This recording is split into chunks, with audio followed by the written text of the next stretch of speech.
Would you like to expand beyond your familiar horizons? Does the idea of stepping through a portal to a different dimension excite you? If so, then this podcast is for you. I Think I've Met You, but also know I haven't, is a Malbay Studios Style 13 production.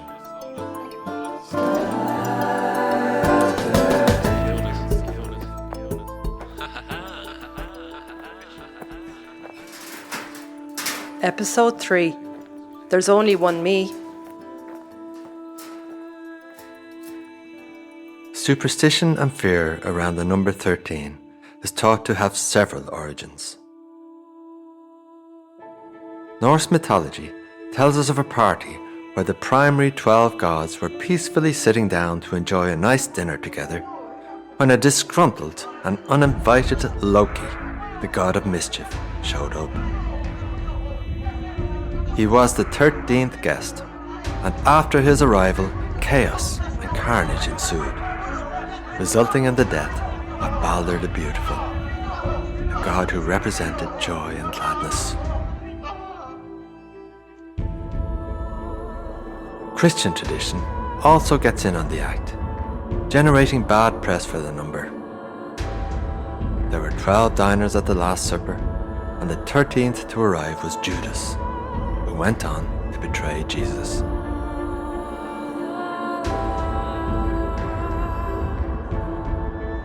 As part of a recent sold-out symposium on the repopularization of the number 13, Professor Patrick Baker, who considered himself quite a hip kind of guy, presented a lecture entitled Baker's Dozen. Look, taken on its own, there were never any real problems with the digit. But I contend that it's 13's proximity to the number 12 that makes it look bad. Oh yeah, I mean 12 is considered by many to be a perfect number. Ooh, the pressure. True, it has traditionally had maybe more significance in our everyday life.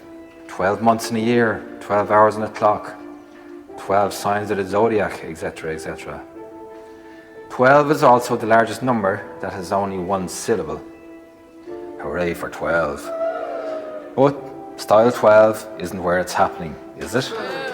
No, 12's day in the sun is over. Stand aside 12, 13 is back in style. That's style with an I.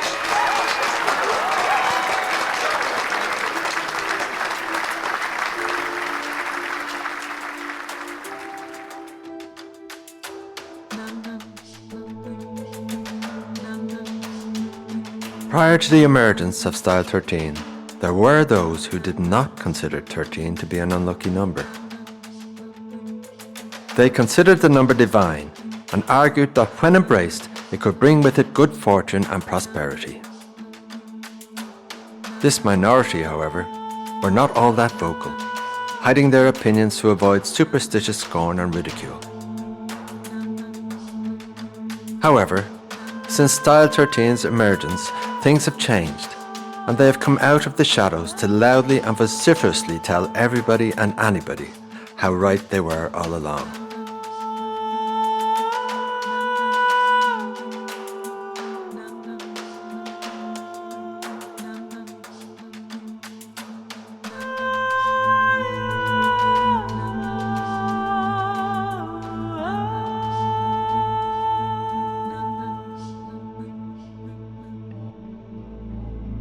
Nearly 30 years before the first mention of Style 13, Cambridge physicist Stephen Hawking, along with US physicist James Hartle, used a theory called quantum mechanics to explain how the universe arose from nothingness.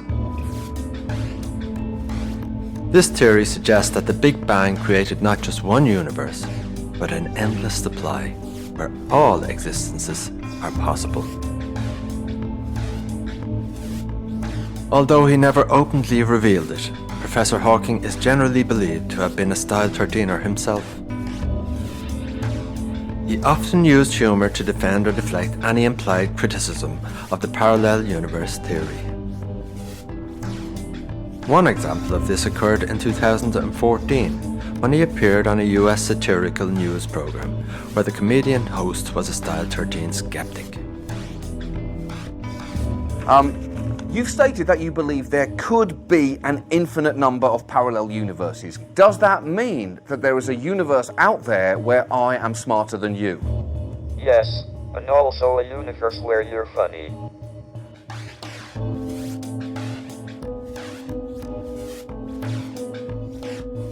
Albert Einstein's general theory of relativity tells us that the heart of a black hole has a singularity where the mass is so great that the space-time curvature becomes infinite, and consequently, the laws of physics break down.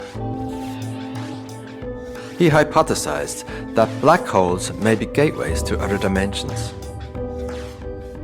Of course, the fact that the nearest black hole is thought to be 1600 light years away makes it hard to physically test his speculations. Unfortunately, he did not live to see the furore caused by Style 13's emergence. One can only imagine the excitement and exhilaration that such easy access to interdimensional gateways would have brought him. He died in New Jersey in 1955. His last words were in German and were spoken to a nurse who was by his bedside. She quickly jotted them down, even though she did not speak the language. He said, Ik bin ein Berliner. but probably because it had been so long since he'd spoken his native language, it came out when translated as, I am a jelly donut.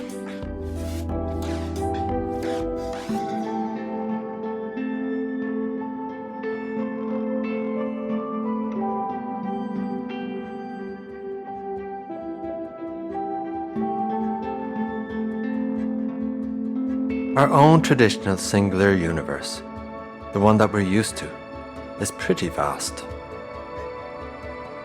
It contains hundreds of billions, maybe even trillions of galaxies. And each of those galaxies comes with around 1 trillion stars inside. Scientists and cosmologists generally agree that the universe has existed in its present state for about 14 billion years. What came before that? Nobody really knows. All this should make us humans feel pretty small and insignificant.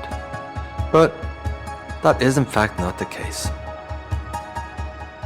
Perhaps this is down to our brains not being able to comprehend the sheer size and scale of the numbers and distances involved. Or maybe we unconsciously bend our perception of reality to meet our expectations and desires. Whatever the reason, many people find it hard not to place themselves at the center of every story, allowing the universe to be present solely because we can observe and countenance its existence. Those in the anti-parallel universe corner argue that this amount of space should be enough for anyone, often taking to their soapboxes to loudly state their grievances. Why do we need unlimited universes when this one is so huge? And why would we water down our individuality by introducing other versions of ourselves into the equation? I'm not having it. I'm in my skin and I intend to stay there. There's only one me. There's only one me. There's only one me.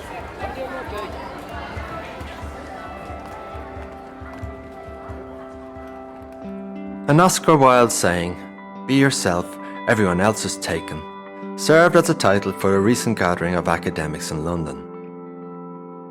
Those assembled were from both sides of the Style 13 divide, and they had come together to discuss and debate the latest claims that indicators from our everyday lives gave sustenance to the idea that gateways had always existed.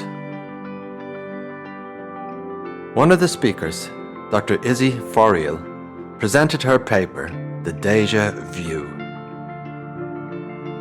Dr. Foriel suggested to her audience that the feelings of deja vu that we all experience at some point or other in our lives could be connected to a parallel universe glitch.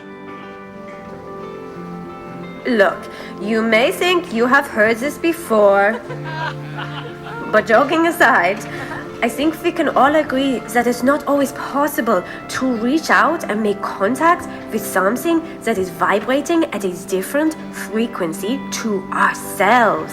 This includes other universes that could literally be all around us. I contend that it's very plausible that every so often two extremely similar universes intersect, become in phase, so to speak, maybe one in which a version of you exists slightly ahead of the other, creating the impression that you have already done or experienced something. We become in sync for a moment with one of our other selves. I know, many of you will say that's rubbish. I knew you were going to say that. Look, I understand. I know that some of you think that deja vu is just a simple trick of the mind. But that's the old way of thinking pre-Style 13. On behalf of those of us who have had a passing through experience, I leave you with this. If you feel a lot of dissatisfaction in this world, and perhaps you feel you are ready for a new outlook, a new viewpoint, then pay more attention to your next experience of deja vu. It might just be a pointer showing you the way to your own portal.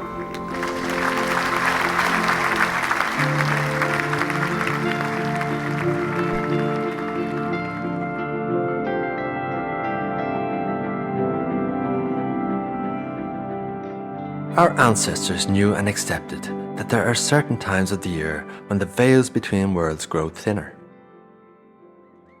Samhain is the first great winter celebration on the Celtic calendar. It falls between the autumn equinox and the winter solstice, and for our pagan relatives it marked the end of the harvest season. But it was also the time of year when the other world blurred into this one, and beings from other dimensions could visit for the night. People laid out food and drink, bonfires were lit, music was played, and dancers danced alongside the ghosts of their forefathers. But things did not always run smoothly.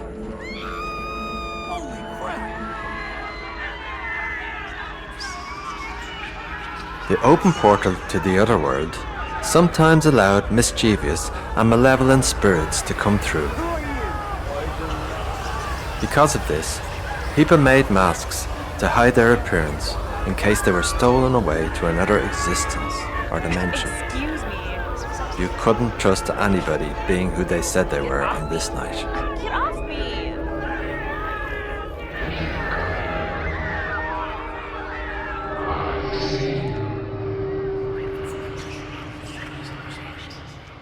Today, Samhain is better known as Halloween or All Hallows Eve, but it still retains many of the traditions that were part of the Celtic festivities.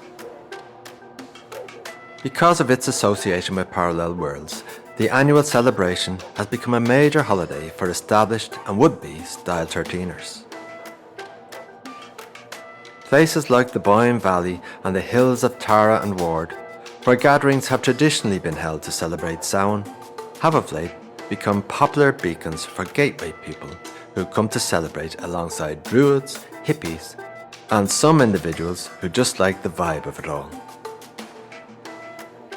Because of the positive ambience, or maybe because, as our ancestors believed, there is something special about the areas, a large amount of passing through experiences are reported from these locations every year. On the last All Hallows Eve, an outside broadcast team were in place to report back to the main studio from the top of the Hill of Ward, where a large bonfire was burning in the background. People were receiving great encouragement from the crowd as they took turns to run and then jump through the flames. So you're telling us, Suzanne, that these people believe jumping through the fire will help them cross into a new and better world? Well, they'd want to be careful it's not the world of the emergency department they land in. Don't try this at home, folks. Yes, Dahi, apparently that is the case. There's been a lot of talk about doorways and ways into other dimensions lately. And this is, as one man described it to me earlier, a type of shortcut to finding your own actual portal. I can't say if that's the case or not, but it seems I'm going to find out. I'm being strongly urged by these guys behind me to give it a go. Honestly, the things I do for this job. She handed her microphone to one of her crew and took her place at the other side of the bonfire, then took a long run up and launched herself across the flames. Sparks flew as her foot clipped the log, and her landing was obscured by a waft of smoke that hid her momentarily from the camera. When she emerged, smouldering trails were rising from her clothing and her hair, and she looked surprised and confused. Some of the crowd around her started nodding their heads knowingly. The crew member handed her back her microphone. She looked at the camera and slowly smiled. Her last words before she executed a very cool mic drop were, This is not me. No, definitely not me. She then ran and joined a very exuberant conga line that was winding its way around the hillside. Hey, wait for me!